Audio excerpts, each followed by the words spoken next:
Ladies and gentlemen, brothers and sisters, please welcome Deepak Bhargava and Colin Whitehead.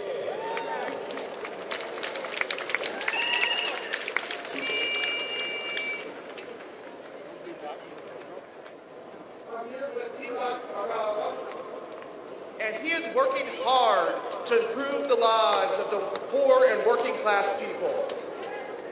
As the Executive Director for the Center for Community Change, he is leading the work to create new generations of community organizers. And I am very privileged to be here with Colin Whitehead. Colin is student body president of Gallaudet University.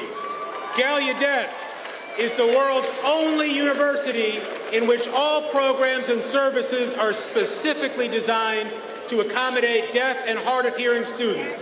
Colin has a unique and especially important perspective on why we are here today.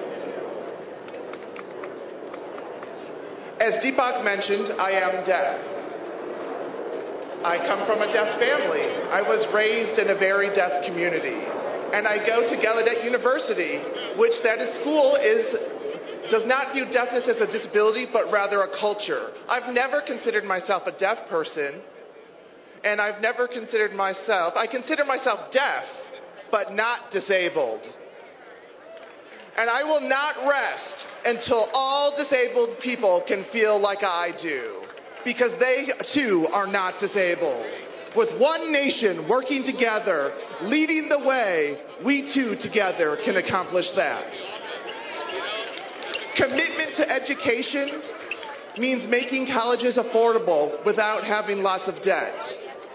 Increase access to higher education by having decreased affordability and depending on the resources of loans. And making sure that people have equal access to affordable resources and high quality resources and public education throughout their life, from elementary school through college.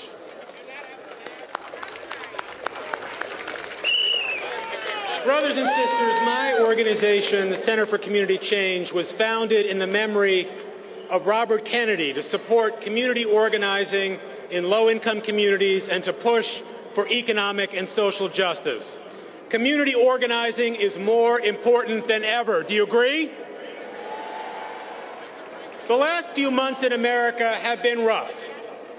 We are at a turning point, and we have to answer some questions. America, how big is our heart? Do we have room for everyone? Are we one nation working together or two Americas at war with each other? Some say that our best days are behind us, that we can't afford the values that made us great: compassion, inclusion, a commitment to the common good. But I believe that America's heart is very big, and that that's a big part of our history as a country. Our nation lifted millions of seniors out of poverty with Social Security. The United States of America has a long history of welcoming immigrants and refugees from all over the world into our communities and into our hearts. We created a land-grant university system and world-class schools. My friends, our nation once created millions of jobs to lift a nation out of the Great Depression through bold government action, and we can do it again. America's heart is big enough to ensure that every student has an affordable college education, that immigrant students can pursue their dreams through the DREAM Act, and they never have to worry about their parents getting deported because we have passed comprehensive immigration reform. We can ensure that no child is denied a quality public education by virtue of their neighborhood or the color of their skin.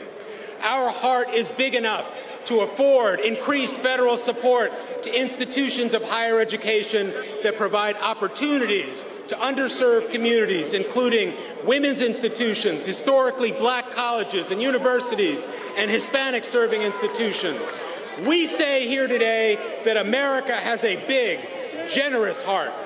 America's heart is big enough to say that in all our communities, everyone is our brother and our sister. Standing together, united as one nation, we say, this is America. We will not be divided and turned against one another. Our hearts are big enough for everyone. Thank you very much.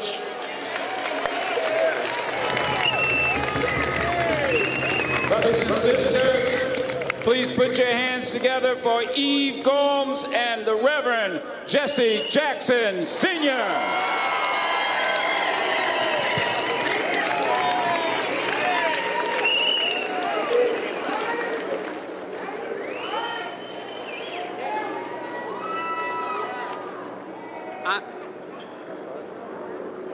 I am proud to be standing in this historic spot with the legend of the Civil Rights Movement, the Reverend Jesse Jackson. And I'm excited to be here with Yves Gomez.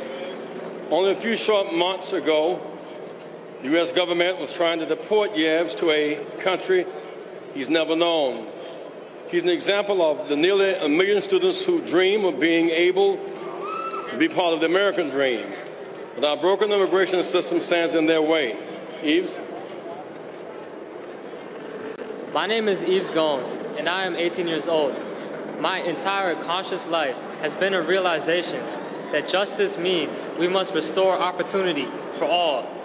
You see, I came to this country when I was a baby with my mother from India when I was only 1.5 years old. My earliest memories are of America. I consider myself to be an American. I grew up here, immersed in the American culture in all its wealth of diversity. My parents raised me to be appreciative and grateful of all the opportunities found in the United States. Also, I have a brother whom I love, who was born here as an American citizen. However, my parents were deported last year. I can remember so vividly of how my father was snatched away right in front of our eyes in August of 2008. That was the last time I saw him.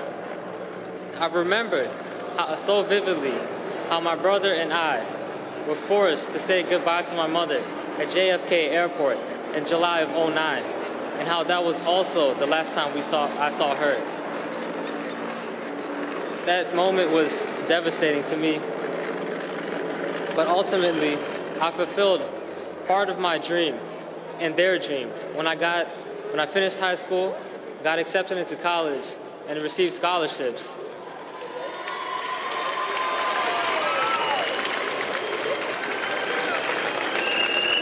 But because I am labeled illegal, not only was my college education threatened, I was also ordered to be deported on the 13th of August to a country which I have no memory of. But thanks to the grace of God, the work of my lawyer, the help of the media, my family, my friends, and so many of the community organizers, I was able to get a deferral of removal. And I'm here today speaking in front of you.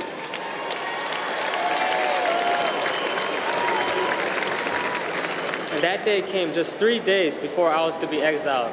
I'm so grateful.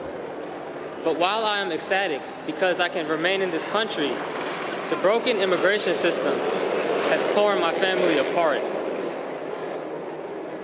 And I know there are hundreds of thousands of other students out there who are in similar and worse situations than mine.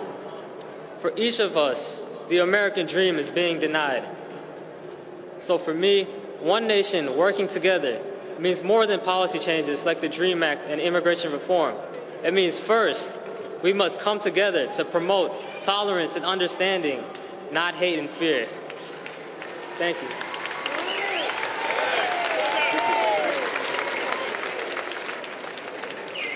I want to first express my thanks to the organizers of this great historic event today. 3 of our outstanding Congress people here today who should be recognized: Congressman John Conyers, Congressman Charlie Rangel, and Congresswoman Clark. Give them a big hand. Will you do it? the leader of the Little Rock Nine, the first to graduate from Little Rock Central High, Ernie Green. Ernie, please stand.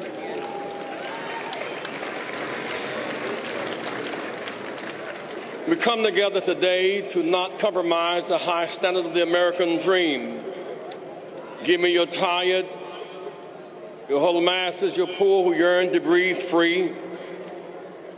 Many races, many faces from many places, one nation working together. Many languages, one message.